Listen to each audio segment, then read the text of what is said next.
February 25 रु मार्च 23 तारीख 21 दिन व्यापी गोटे राज्यव्यापी लोक अधिकार यात्रा पर आज मार्च 29 तारीख शहीद लक्ष्मण नायक बलिदान दिवस रे भुवनेश्वर राजरास्तार ओडिशार विभिन्न जन आंदोलन हजार संख्यक प्रतिनिधि मानक गहन रे गोटे लोक अधिकार समावेश आज आयोजन है। ओडिशार प्राय 24-25 जिल्लारू विभिन्न जन आंदोलन प्रतिनिधि माने सामिल होइथिले एवं प्राकृतिक संपद जल जंगल जमीर सुरक्षा पाई जो आह्वान आसी वर्तमान समय रे सेही आह्वान को सरकारंकर पाखरे पहुँचेबा पई गोटे मिलित स्वर थिला आजिर एई लोक अधिकार समावेश। ए लोक अधिकार समावेश आम ओडिशा जनसाधारण स्वार्थ दृष्टि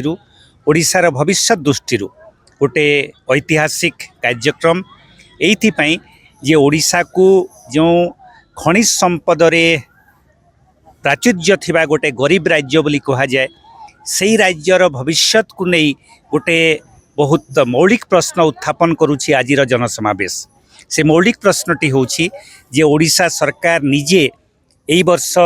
बजेट उपस्थापन करने पूर्वर इकोनॉमिक सर्वे रे निजे स्वीकार करुछंती जे आगा एई 2070-80 मसीहा बेलू ओडिशार लुहा पत्थर मांगानीज बक्साइट यही सब धातु समाप्त हो जाई पारे। हेले ओडिशा रे ए जो विकास धारा चली खनिज संपद खनिज भित्तिक शिल्पायन यही शिल्पायन भविष्य कौन हम। ओडिशा गोटाए खनिज संपद रे भरपूर राज्य वर्तमान कहुच्छी किंतु आमर आकलन अनुसार 2070-80 नुहे 2050 भितर बोधे ओडिशा रे जो गति रे वर्तमान सरकार खनिज संपद मान को विभिन्न घरोई देशी विदेशी कंपनी मान हाथ में टेकी दौरान आउ द्रुत शिल्पायन ना रे खनिज भित्तिक शिल्पायन आ भी रप्तानी भित्तिक शिल्पायन तार फल ओडिशा खनिज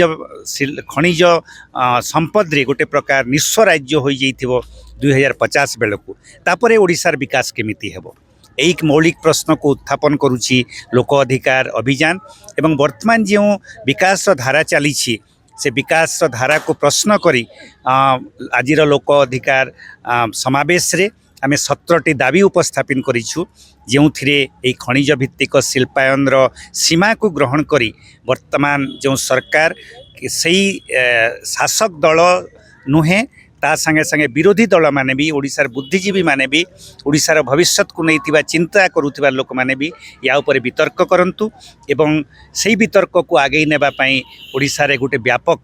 चेतना सृष्टि करिवार आंदोलन आवश्यकता रही एवं एक विकल्प विकास पद्धति विशेषकर कृषि आधारित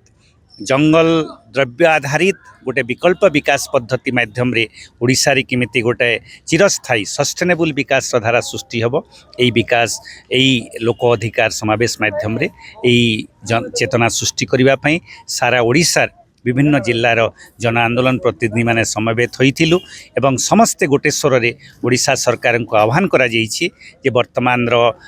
ओडिशार स्वार्थ विरोधी जनसाधारण स्वार्थ विरोधी परिवेश स्वार्थ विरोधी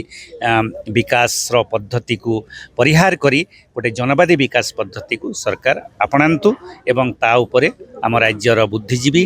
और योजनाविद मानक भितरे चिंता एवं योजना प्रस्तुत करंतु।